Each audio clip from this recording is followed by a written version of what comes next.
Well, he is an absolute scene stealer in the new film adaptation of Mark Crowley's The Boys in the Band for Netflix. I'm Sam Eckmann of Gold Derby. With me is Zachary Quinto. And your character, Harold, makes, quite an entrance in this play and in this movie. And you just have such specific, highly specific mannerisms and voice. And I'm wondering, like, to me, it sort of almost reminded me of Andy Warhol. How did you kind of come across that, build his physicality? Yeah, he's quite an eccentric, and so figuring out his specific brand of manifestation of eccentricity was really the joy of the rehearsal process when we were getting ready to do the play in New York in 2018. A lot of it came from the script, of course. He's a former figure skater, which I think is really funny in a way, and informs the physicality in its own right. And he's also based on a real life person, and so there was also the element of conversations that I had with Mark Crowley about that man named Howard Jeffrey, who was a very highly regarded choreographer and dancer in New York, and was a contemporary and dear friend of Mart's. So learning a little bit about Howard was part of it, and then just drawing on people who I've experienced and who I feel kind of reflect aspects of this character, and drawing on parts of myself that, frankly, reflect parts of this character. Yeah, so it was a great experience to have the play and a rehearsal for the play, and that informed quite a bit of what you see in the film as well. I would imagine a little bit too comes from wardrobe because you have this really fantastic wig, and the glasses and getup is all pretty amazing. How long did it take to sort of find that look? Well, again, there were two separate processes because in New York, the play was set in the late 60s, but it wasn't represented in a naturalistic way. It was more abstract, more suggestive of the time period than firmly rooted in it.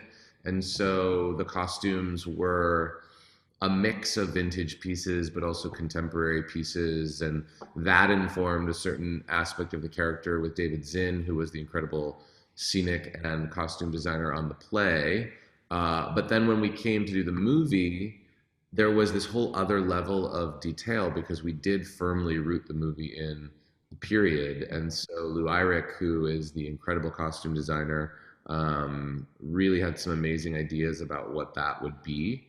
When I showed up for my first fitting, she just had these bolts of jewel-toned velvet and sort of unfurled them in the wardrobe room, and I was like, oh, okay, so this is the level that we're now working at in terms of specificity and detail. And she built that suit from scratch, and we went with emerald green because it felt like the most um, it felt like the most outrageous color, although a lot of the other colors were pretty outrageous as well. And then yes, the wig and makeup process in the play was just me in my dressing room doing it myself every night before I went on stage. And so when we did the movie, of course, there was an incredible team of people who designed the wigs and the prosthetics, and it just got more.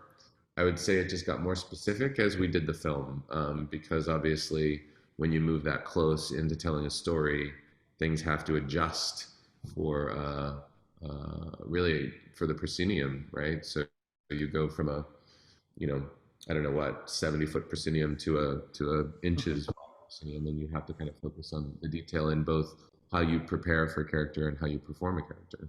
Yeah. And this play, the script is really well known for its dialogue, and you get some great, snipey lines, especially with Jim Parsons. And how do you kind of take something like your intro line that has almost an element, not quite camp, but it's very heightened, and how do you sort of balance that sensibility while also keeping things very grounded?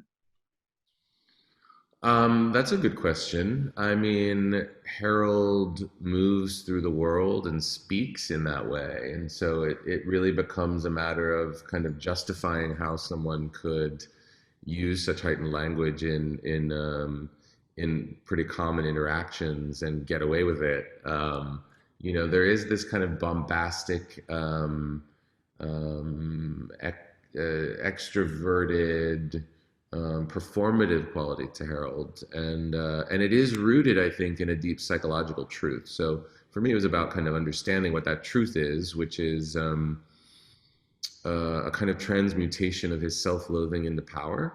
And so he sees himself as a very acute observer of the world around him, and yet he doesn't really make any effort to extend himself beyond his sphere of comfort.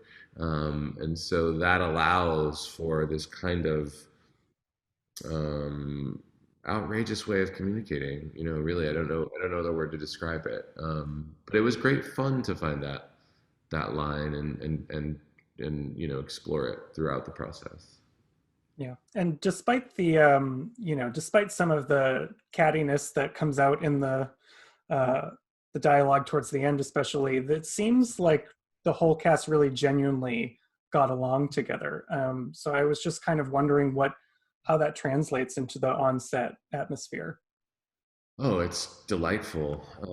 The whole cast, yeah, really. I mean, we relish in the cattiness of our characters because we love each other so much in real life that it becomes this exercise of joyful expression to be able to say those things to one another, and to know that even in the piece, like even for the characters, I think that cattiness is kind of rooted in love. It's a bunch of guys who are reflecting the way the world treats them, and they feel alienated, they feel marginalized, they feel persecuted and judged by the society around them, and that's a lot to take on internally and emotionally. And I think sometimes the only place to put it is to kind of turn it around and direct it at the people you love the most. And I think that's what the characters in this play are doing. And then all of us actors have the great advantage of the 52 years since the play premiered and all of the social progress that we've made, and the fact that this is a cast of entirely openly gay actors, all of whom are successful and integrated in their own rights, is a really exciting thing. I think that was the foundation from which we built this work. Yeah, I remember when the cast was announced for Broadway, and how exciting that felt, that this particular cast of all out men was doing this particular story. And did you kind of know back then when the casting process was announced that it would be such a profound, exciting thing for the world? No, I had no idea actually how it would be received by the world. I mean, I think it's a real testament to Ryan Murphy and his vision for integration and for the amplification of LGBTQ plus stories. That he took this step, and that when you contrast the experience that the nine of us had from the experience that the nine of the original cast members had doing this play and film, it's vastly different, and I think an incredible moment of celebration and an acknowledgement of how far we've come. But that said, I wasn't sure how the work would resonate for contemporary audiences until we got in front of one in the Booth Theater in New York, and it was clear from the very first preview that there was an energy around this production, which I'm sure was in some small part due to the cast, and I think in a larger part due to the resonance of the material still, that there is a universality to this play, which has been considered stereotypical, backward-looking, reductive in terms of its portrayal of gay men. But in all honesty, it's actually quite accurate, I think, on some levels, some human levels, right? The social constructs have changed, but I think the fundamental core of longing for acceptance and integration that all these characters are striving for, and in a lot of cases struggling with, is something that we can all relate to in some way or another. And that became abundantly clear as the run of the play and the release of the movie evolved. Yeah. I had talked earlier with Jim Parsons, and he mentioned, he put it really well, that he felt that even if you weren't trying to the whole cast, you were all still in a dialogue, no matter what, with this other cast from 1968, who did not have the same reception that this one did. Well, it's not Um, that they didn't have the same reception. I mean, the play in 1968 was a phenomenal smash hit, and it ran for years, actually. The movie was a little bit more controversial, in large part because Stonewall happened mhm, between the premiere of the play and the release of the film, and that was a trigger for a lot of people's backlash against the movie. But it was more, I think, the experience that those gay actors had at that time, yeah, right? It was nowhere near as acceptable, let alone celebrated, to identify as openly gay at the time, and so I think they suffered for that, mhm, and a lot of them had to weigh the sacrifices that being a part of a project like this would invariably um, mean for their careers. yeah. You all spent, this entire cast does the movie version, but you spent months on Broadway examining and living with this script. And was there anything when you got to filming that landed differently for you, or you experienced differently in the film version? Well, I think it's always easier to go from big to small. And so a lot of things landed differently simply because we had to keep them more contained. But I was both surprised and really grateful um, about how easy it was to, like, a year later, and I think I barely had to look at my script again to remember what we were doing. And that was really interesting, that there was this kind of woven fabric already that we got to just take out and kind of unfurl. And there was so much already there that we were able to modulate, I think, pretty smoothly into what was required for the film. Um, I think Joe Mantello did an incredible job of capturing an essence of what we did in New York on stage and translating it into a cinematic language with Bill Pope, our amazing DP. And there was a great collaborative spirit around the project when we moved it from stage to screen. And I'm very proud of what we were able to create. Yeah. You mentioned before that, about Mark Crowley, who is still alive when you were on Broadway and in the filming process. What kind of insights did he offer? Because this was obviously your character's based on someone who he was very close to. Mhm. Mar was really such a delightful energy to have around. He gave us our space. He really was always available and always interested to talk to us, but he never was, he was never preoccupied with kind of telling us what to do or how to do it. But my favorite memories of Mart were when he would show up after one of the performances in New York, and we would go to Sardi's as a company every week. There was this sort of like Broadway community gathering at Sardi's on the second floor, and Mart would invariably show up there and kind of, you'd see him talking to one or two people, and then you'd look over 10 minutes later, there'd be three or four people, and then 15 minutes later, be sitting at a table surrounded by all these people who are really, from our production and from other productions, just really interested in his stories. So I know that the relationship that he had with Howard Jeffrey was every bit as complicated as the relationship between Michael and Harold, and so we had a lot of conversations about what that was like, and the kind of person that that Howard was.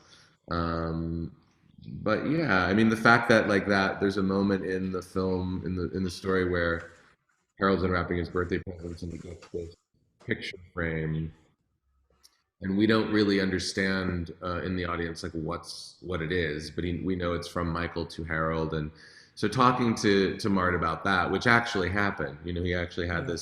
this picture frame engraved for Howard, and those kinds of things that I was able to really understand more deeply. I mean, having Mart be a part of the process really allowed me to understand how two people could be so hateful toward one another in one breath, and then so reliably there for each other in the next breath. And they have this very complex but very profound relationship, and I don't know that I would have understood how to play it as clearly without Mart being a part of the rehearsal process. Did he ever tell you what was on the picture frame, what was engraved? Yeah, he did, Oh. but only I will know Like, that. And Jim all right, fine. probably knows too. Well, I was looking at your, in thinking about your kind of resume, a lot of your stage appearances have been in these great classic plays like Boys in the Band, Angels in America, Glass Menagerie, and even on film, you've kind of taken on roles that have been done before, like a reimagined version of Spock in the Star Trek series. And I'm wondering, like, do you get satisfaction out of doing sort of an adaptation like that, or are you always looking towards something new? I like both experiences. I've done a lot of work in the theater, also on new plays and new play development over the years. It is interesting. I think that a lot of my most significant stage experiences have been in revivals. And with Spock too. I mean, I feel like there's an interesting lineage creatively that I'm very interested in, and the idea of feeling connected to our forebears and the people that created work, like Tennessee Williams and Leonard, who I had a really great relationship with, and I think there's something. Um, Bigger than us as individuals at play, and that we have a real gift of being able to step into. And so, I'm very grateful that I've had the opportunities that I've had, and I'm always looking for other ways to revisit, reinterpret, reimagine, and give continued life to stories that are seminal, that are important, that are meaningful to the creative conversation into our culture, whether that's when they originated or in a contemporary way. So I love that, and I also love original things, and I've done plenty of that stuff as well. So I think it's about a balance, but especially around theater, I do feel like there's a kind of ritualistic um, lineage that I feel connected to, and that I feel uniquely aware of whenever I'm working on a piece like that. Well, you certainly got connected to that lineage and gave new life to a great story here with the Boys in the Band. So everyone who's out there watching, make sure you subscribe to Gold Derby, keep in touch with us throughout the season, and Zachary, congrats on the film. Thanks for your time. So much, Sam. Nice to talk to you. Have a good day. Thank you.